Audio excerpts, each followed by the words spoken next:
Good. All right, we are live. And I just want to also, Secretary Moore, have you meet Representative Burke. Nice to meet you. Julie Moore. Great. All right, well, thank you for coming back. As well, thank you. So again, for the record, Laura DePietro, I work for the Agency of Agriculture and I'm the Director of the Water Quality Division. So today we're joined with ANR and we're going to talk about, specifically what we were asked to talk about was our MOU and our working relationship together. And part of that simulated, there's a report that we submit each year that you should have in your documents that outlines some of the deliverables that the legislature has asked us to report on, essentially. So I'm going to give you just a kind of high level of how the coordination works between the two agencies, and then I'll dive back into the presentation I was in yesterday.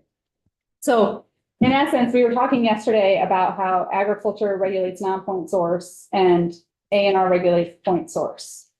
And so the two agencies work together to navigate that space through a variety of different meetings that we have, right? So the core one is you may start where you're going out. Well, let me start back up.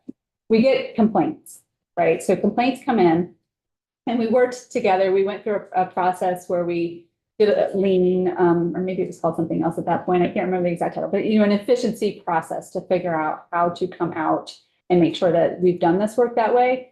And so there's a point person at each agency and they each communicate and share every complaint that goes back and forth between the agencies. And then they decide who takes the lead on going out to do it. And sometimes we will go out jointly to do it because it may just make sense that way, just based on the nature of the complaint. Generally, that process is that if the complaint says anything about water or a potential of a discharge, ANR is the lead on that. If it's otherwise, right, someone's stacking too close to my property boundary with manure or whatever it is, right? We get some pretty interesting ones. Then we would be the lead most likely. So we have that correspondence and then the work is done in the field. We also do planned inspections, right? That we come up with a list for what we're going to do, because again, we regulate the REPs, medium farms, and large farms. So we know what we're going to inspect every year. We have cycles, right? We have to inspect large farms every year, medium farms every 3 years, and other folks every 7 years. We share that list with ANR at the beginning of the season and let them tell us if there's any farms they want to jointly come on the farm with us. And so that happens, and that's all pre-planned so that we can coordinate that. Additionally, EPA contacts ANR and Agency of Ag and asks to say that they're coming to do inspections, and will often have all of us there. So that's a real party when we're all on the farm doing inspections. And that purpose really is, they have a responsibility to oversee our programs of what we do in Vermont. And so they actually go out in the field and do that. Since I've been doing this, they've been doing that work and, used to do about a dozen a year. It kind of waned for a little bit and it's been back up more recently. When they do those inspections, each one of us, depending on what we might do is we might call a large farm, because often they're going to large farms, and say, would you like us to do our inspection at the same time, right? Because we have to inspect them annually no matter what. And so at that time, 2 different agencies may be doing an inspection. And again, we would look at different things sometimes, right? We would be looking at property boundary stuff as an example, or construction, which none of those things are regulated through what the federal regulations are. So anyway, so we coordinate there and, we also do have dialogue. So every time that we take an action, for instance, that may be something that the Agency of Natural Resources is interested in, or if there's a referral. So we see something that we think, remember yesterday I showed you there was 55 referrals last year. Those cases, we'll call them, every single Friday, there's a team from each agency that's talking about the individual cases and making sure they're all moving forward and how they're being addressed so that they can make sure that everything's covered. In addition to that, there's a leadership level, right? So Anson, Steve, Julie, myself, a lot of other people. We meet roughly quarterly and talk about things. Obviously, depending on what's going on in the world, we may need to meet more often. And then separately at the division level, essentially, so the Watershed Management Division at ANR, which is where all their agricultural work is done within that space. And then my division, we meet quarterly as well, the leaders of those divisions. So there's a lot of coordination and communication, enforcement work in terms of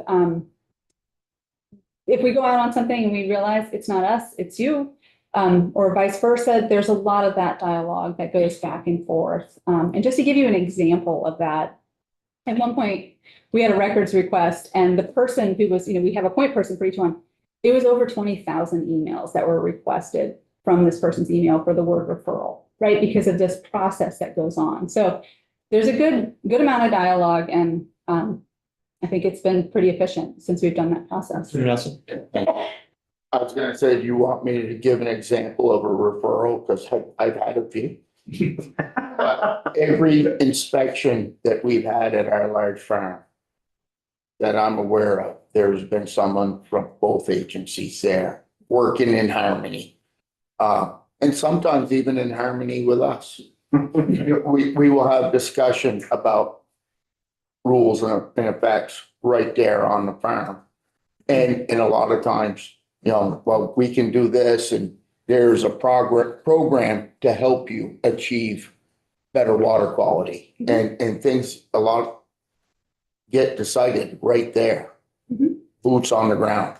Well, we're managing the natural world, right? So every single situation is going to be different. And so there is always that dialogue in the world, in the field, because again, and I know I've been quoted and dragged through this before, but the concept of writing something down on paper and saying, this is what we're going to do, this is what the line's drawn and one side's over here and one side's over there. It is not that clear when you're in the field all the time, right? And so these dialogue conversations of how this practice was built, is it being managed, where's the water going, and does that meet the standards of generally the conversations, or is it a ditch, or is it a stream, those kinds of conversations.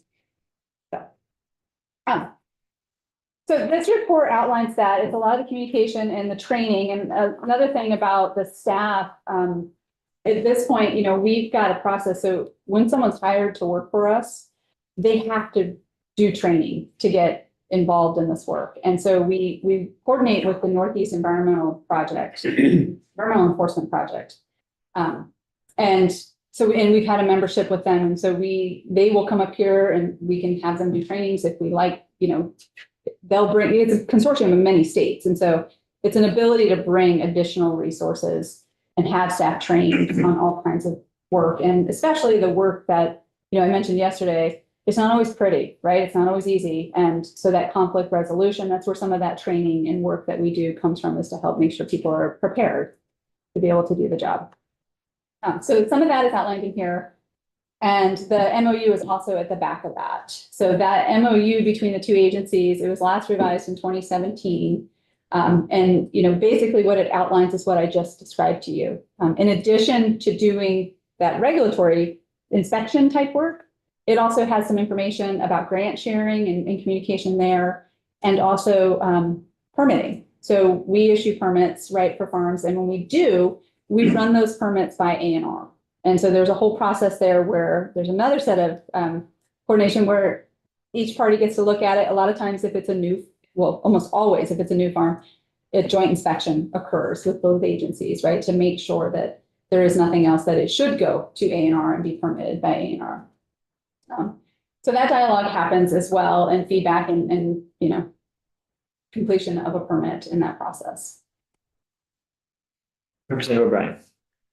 Does the MOU cover some other areas where ANR and AAFM have sort of, say, overlapping jurisdiction, like, wetlands, for example, or compost farms with chickens? I mean, things, in the past we've come up with where there's been some conversation. And ironically, I find that like one of the funnier things, right? Because everyone focuses on this aspect of our relationship, and our relationship is so much broader than that, right? From waste management, absolutely, right? Like there are things being spread on farms, being imported on farms, and we talk to the solid waste division almost weekly, right? We have pretty good standing meetings. The chickens and compost even elevated that to a new level, because now we essentially manage what used to be solid waste on farms within the agency.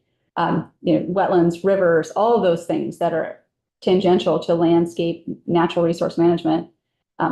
That is the thing, like this idea that we don't get along as two agencies, we're constantly working together, right? So it's an easy narrative to pick at, but the reality is we're one state government implementing land use management practices, and we do it. And, you know, I know Mr. Collier will always say, like, it's sometimes healthy we don't agree, right? Because we have dialogue and we go back and forth and we navigate these things, to say that hopefully we give you a better product as a public service, right?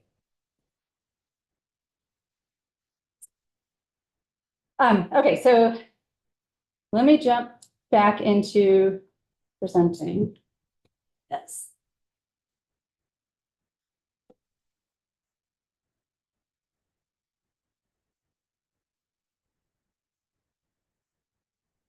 Does that come up? Yes, sir.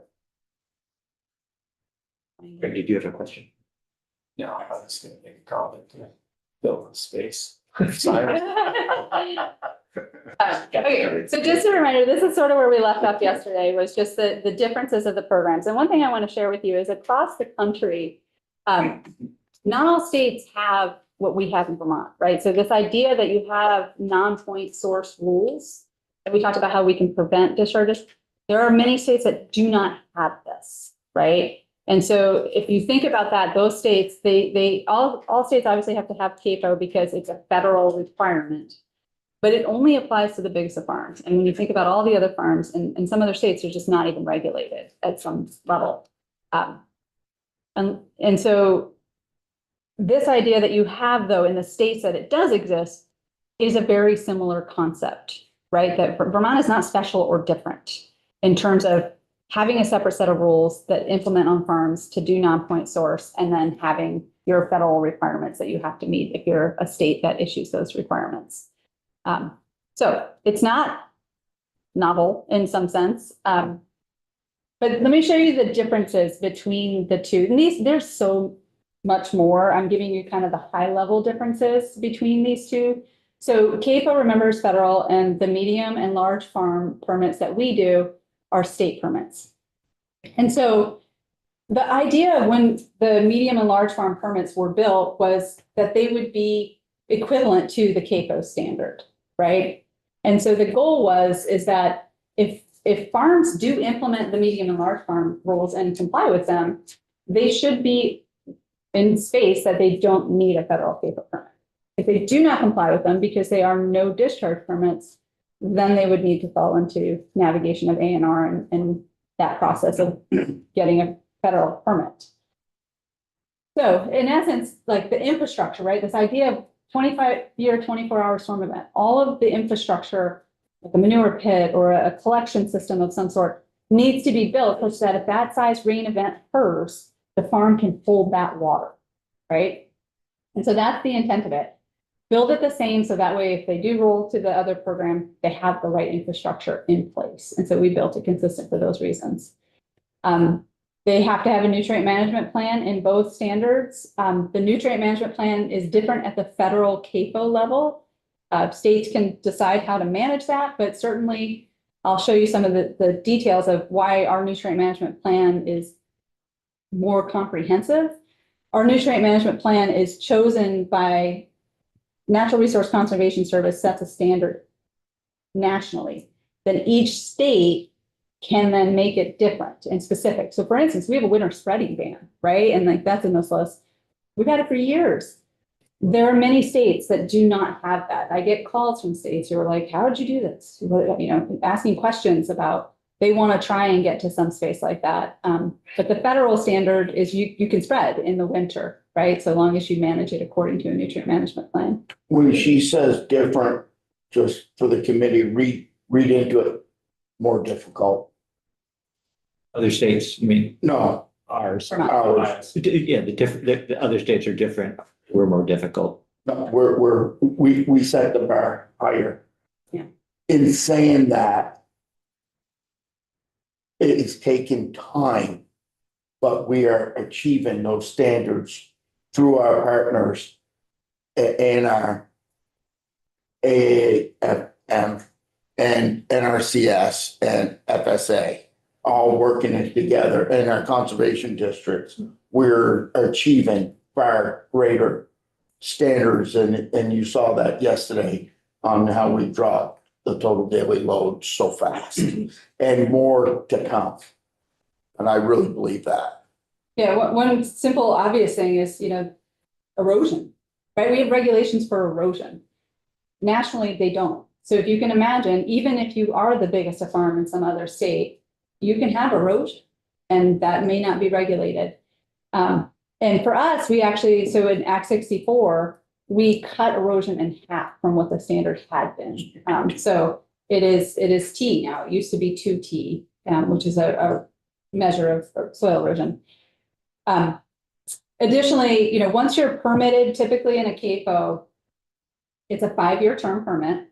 And during that time period, you could build and construct as much as you want. So long as your land base, you have to send your nutrient management plan in each year. So long as your land base shows and your infrastructure shows that you're still able to hold those storms and you're able to have the land base to apply those nutrients that the animals are generating.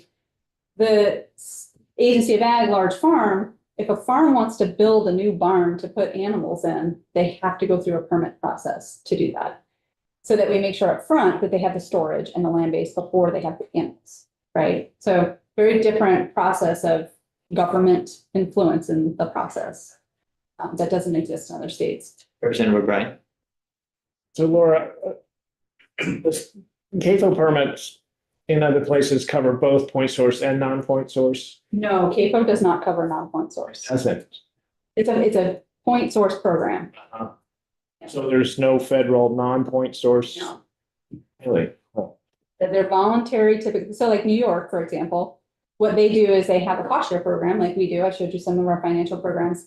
And if you want to get in that program to get the money, you have to meet a set of standards and then you're eligible. And so they use the carrot opportunity versus having universal requirements. So each state has done it differently. There's a lot of things that are similar when you look across states, but they're all a little different. It's all depending on their government structure, mostly. But so other differences, like to speak of New York, one of the things about CAFO is different buffer sizes. So in CAFO, you can plow all the way up to the edge of a brook or ditch. But you can't apply your manure within 100 feet of it. So they call it a setback, right? So you can put corn all the way to the edge, but you cannot put manure in that space. Or you can have an alternative to that, right? So they've recognized that states may create different standards and say that that is equivalent to what plowing up to the edge and setting your manure back would be. And if states don't want to do that, then there's the other alternative, which is just 35-foot buffers on all surface waters. And So what about new technology like manure injection?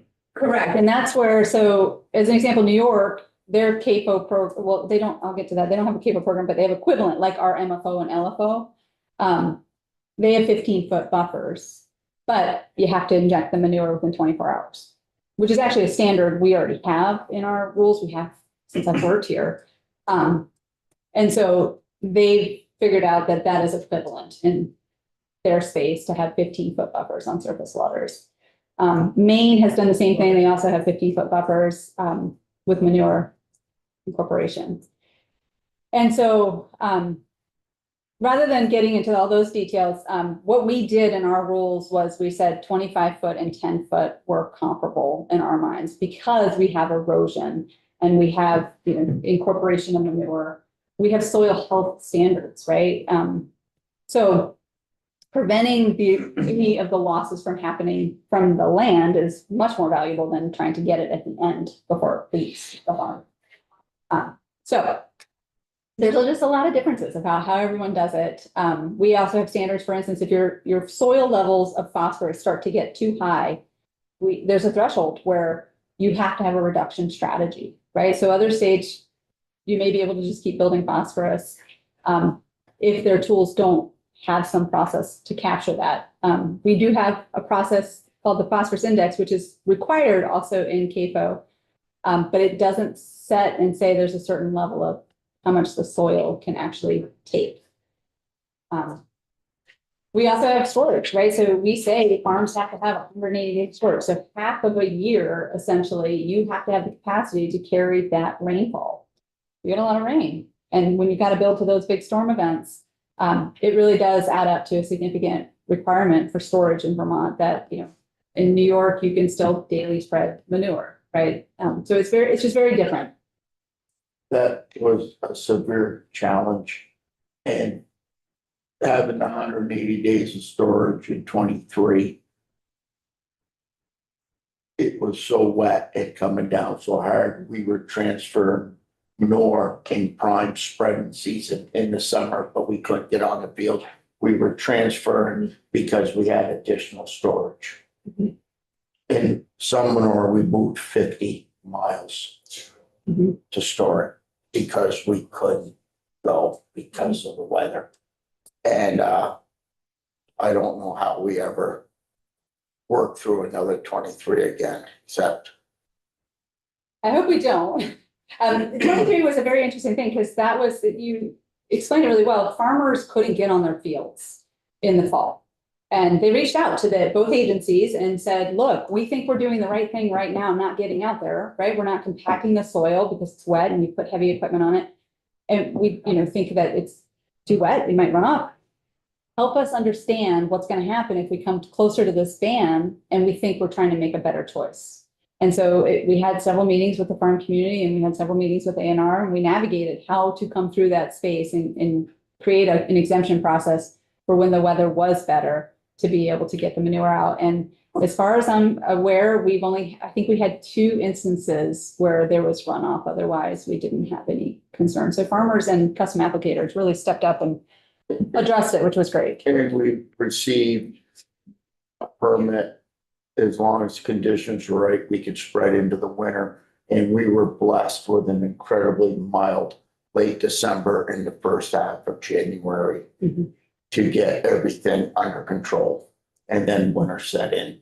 And we were, most everyone I know was fine because of working with the agencies.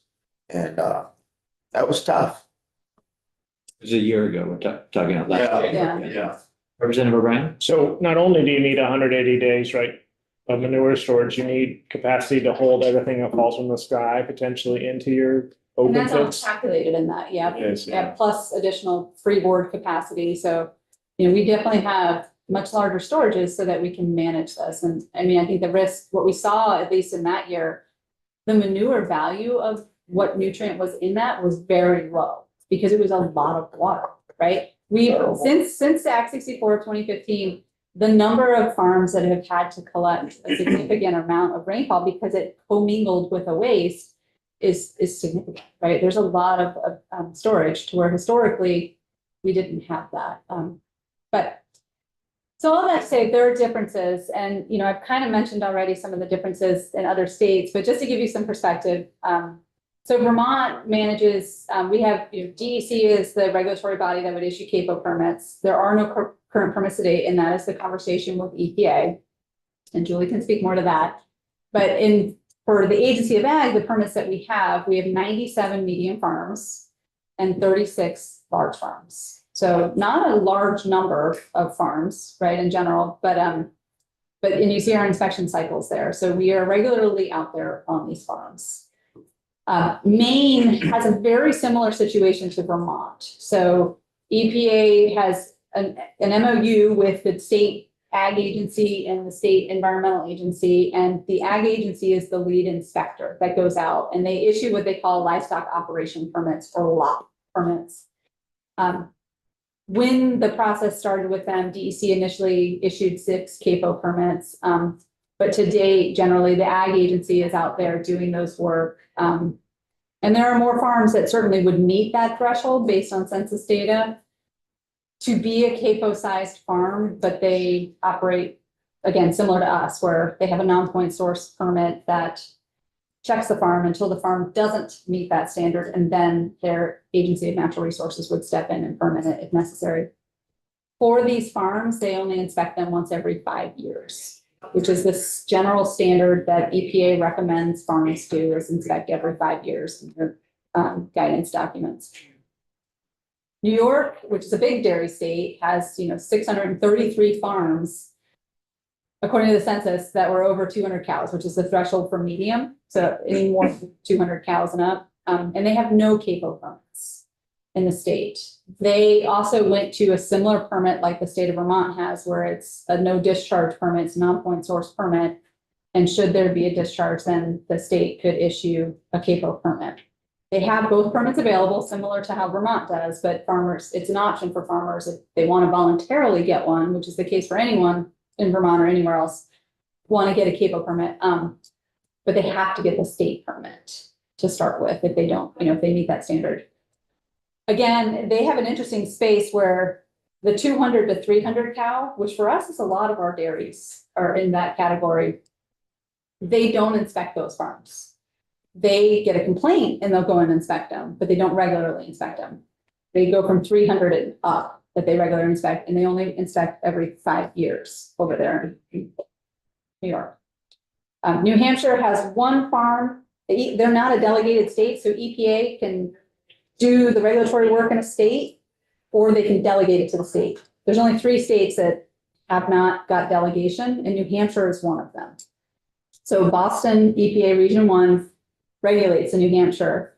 And so there's one permit up in Lancaster, up on the Connecticut River. And that permit is, it's a 5-year permit. They inspect once every 5 years. And otherwise in the state, there aren't non-point source regulations. Laura? Yeah. I correct me if I'm wrong, but I'm assuming that a lot of what Vermont currently does take back to 2016 or whenever we needed to start doing a better job, or whenever the EPA said you need to do a better job with Lake Champlain specifically. And I know that there are agreements to go back earlier than that. I'm surprised to see that New York, which also borders on Lake Champlain, doesn't seem to be handling things the way that we are. Can you speak to that at all about this New York State's obligations versus ours in regards to the lake? I'm gonna leave that one to Julie. I think you're more because that's the Julie. Fair enough, yeah. But both, I will say that there is cooperation with New York, Vermont, and Quebec. And we all do talk a lot. There's structure there through the Lake Champlain Basin program that we coordinate. But as far as their agriculture, I think it's just an important lens to consider, right? The farms here in Vermont are competing with all of these same farms, essentially. And all of these farms in all over the country have different standards. And I hope what you'll see is that what this body has asked the state to do between both agencies is it's created a really comprehensive regulatory program on farms. And compared to other states, we're miles ahead in terms of the things that we are regulating on farms. So just something to keep in mind when, we get farms, because farms do operate across the borders, right? There are farms, especially down south of Crown Point Bridge, that are on both sides. There are definitely farms on the Connecticut River that are on both sides. You get an earful about the differences. You'd never get it from farms up in the kingdom, so. Well, I do think Canadian. I've actually had a farmer put me in a truck, and it was all safe and good, right? It's like, bring your passport, and took me on a tour over Canada to give me his perspective on, the differences of how agriculture is done, just in a very near proximity. Representative Roberts. Just quickly, so at the EPA level, is it the 200 mature cows kicks you into a CAFO sort of permitting? That's the range? definition of a medium farm. Okay. But to be clear, to be a medium farm in CAFO, let me explain this situation because it's a little bit strange. So it gets complicated because everyone calls large farms by definition are CAFOs, because it's just animal numbers that makes you that. Mhm. You're unpermitted with a CAFO permit, right? You don't have a CAFO permit. So you're still called a CAFO because technically your whole farm is defined as a point source. It's part of the definition of a point source. Not until you're permitted are you a permitted CAFO when you're large. When you're medium and small, there's different distinctions. You don't just automatically get called a point source by definition. Medium, you have to meet the animal numbers, which there's thresholds that, go from 200 to 699 for dairy cows. not only do you have to meet the animals, but you have to have a discharge through a man-made ditch and, I forget the exact words, but Conveyance. man-made, it's not even conveyance, but it's man-made infrastructure. You have to have a discharge through that. And then you have to, either that or you have animals in direct contact with water in your production area. So animals in the stream or stream going through your farmstead. So there's additional layers of, you don't just automatically fall into that category. For a small farm, you have to have those same things that a medium farm I just described, plus, Agency of Natural Resources would have to designate you as a significant contributor of pollutants. So essentially showing that you are degrading the stream water quality because of your activities. So there's different thresholds even within the EPA structure, and which is why on the national level, right, like majority of the farms, it's just the largest of farms that are typically under CAPO permits. I'm very conversant on point source, non-point source, but for my repeated education, would you tell us what the CAFO words are that go with that acronym? Sure, concentrated animal feeding operation. I apologize, I use a lot of acronyms. But it basically means you have a lot of animals on a very small. I have notes on that, but it may have been from a year ago or Yeah, concentrated. animal feeding operation. Thank you. So my battery's running low, so that's a great time for me to just say, I will pass it off to whoever you would like to. All right, Yeah. Secretary Moore, would you like to? I don't have any planned remarks, but if you'd like me to answer the Lake Champlain question, happy to do that as well as other questions. Sure, yeah, thank you, Laura. Yeah, oh, thank you. And I'll just mention for everyone's awareness that the 11:30 item on our agenda has a large group of people. They opened the door and decided not to come in because we can't accommodate them. And I said that we would give them a few minutes, probably not the full half hour, but since we have you here, thank you for joining us. Yeah, did you want to try and take a stab at my Yes, question? happy to. So for the record, Julie Moore, I'm the Secretary of Natural Resources. And for Lake Champlain, as well as Lake Memphremagog, we have what are called TMDLs or large pollution budgets for each of those water bodies. The goal isn't to get to zero. Our focus is on phosphorus. The goal is to get to a level where you're not having adverse effects. And the most visible adverse effect of phosphorus pollution is harmful algal blooms. So we're trying to manage how much phosphorus reaches the lake every year in a manner that reduces and ultimately, hopefully eliminates the presence of harmful algal blooms. Each jurisdiction around the lake, so in the case of Lake Champlain, Vermont, New York, and Quebec, in the case of Lake Memphremagog, just Vermont and Quebec, have an agreement about who's responsible for what in terms of reaching our overall load goals for the lake. We sort of stay out of each other's way in terms of how each jurisdiction goes about meeting those load targets. So Vermont has put in place a set of programs related to agriculture that Laura just described, also a bunch of stormwater measures, has different requirements for our wastewater facilities that we've done to satisfy what that portion of the load is that's been ascribed to Vermont. New York has made a different set of choices, frankly, but they also have this shared commitment to what it should take to ultimately eliminate the presence of harmful algal blooms.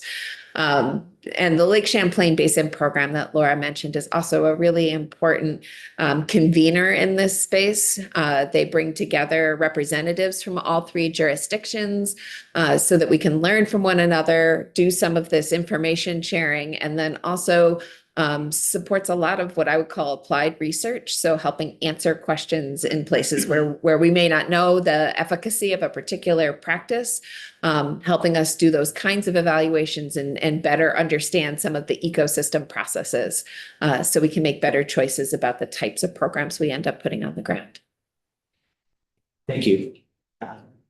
I'll just say that the reason we asked you all here today was nominally to just go through the MOU reports And I think we've already covered that. Laura covered that a little bit, but I don't know whether you had anything you wanted to add, because each agency is under statute required to submit an annual report on the MOU related to the Clean Water Act. And Right. those reports are short. They're 3 to 6 pages, I think, in each case. They're available on our website. They have some data. I don't know if there's anything else you wanted to add. Not specific to the report, maybe just though an acknowledgement of the ongoing conversation we are having with EPA. As I assume folks are aware, the Conservation Law Foundation filed a petition with EPA in 2022 to withdraw our ability to issue permits under the Clean Water Act. And the concerns they raised in their petition were specific to agriculture. But the practical effect of their petition, were it to be acted on, is we would also lose our ability to issue wastewater permits and stormwater permits, as well as ag water quality permits. All of that work would be transferred to EPA in Boston. We are continuing to work through that with them. I'm happy to have folks come in and provide an update to the committee if that would be of interest. We submitted a draft corrective action plan at the beginning of January. We submitted a draft corrective action plan in beginning of December. We recently received feedback from EPA, and they've given us 60 days to respond to their response. But I would describe their feedback on our initial draft plan as you're headed in the right direction, but we need more detail for what is being proposed. The governor's budget includes 2 additional positions for ANR, as well as some resources to help us kind of create our own interface into the ag water quality database that the agency has invested considerably in, and take advantage of that resource. And so we are continuing to work through that process, but happy to provide an update there, and that it's sort of that intersection of these state and federal frameworks. We had Ledge Council came in and walked us through, and not the text, I think, of the conversations, but just an overview of the situation. And I think we're aware that one of the things that the EPA has requested is to look at draft statutory changes. So sure that I know that we will be dealing with this again soon, and we'll ask you back in if you'd like to join us. Yeah, we'd be happy to. I know there was a bill introduced in House Environment yesterday that would result in a wholesale transfer of all ag water quality regulation from the Agency of Agriculture to the Agency of Natural Resources. That is not what we have proposed to EPA. We've proposed, I would say, a more surgical approach. Laura described some of the inspections they do. They are joint inspections, but part of that proposal is to have ANR become the lead inspector on every farm inspection, which goes a long way to satisfying, I think, EPA's concerns, and that we would make the decisions about which farms need to be regulated as CAFOs, which ones could remain with the ag agency. But that's 2 very different approaches, the bill that's being looked at in House Environment and the proposal we've made to EPA. I think we'll stop there because the Champlain Valley Farmer Coalition is in the hallway and to meet with us to introduce themselves. So thank you very much. Thank you. For coming in. Thank you to the You're welcome. Nice to see you. to the Agency of Agriculture too. Yes. When has anything decided what the launch share of the DMV like nitrogen? Nitrogen. There is some preliminary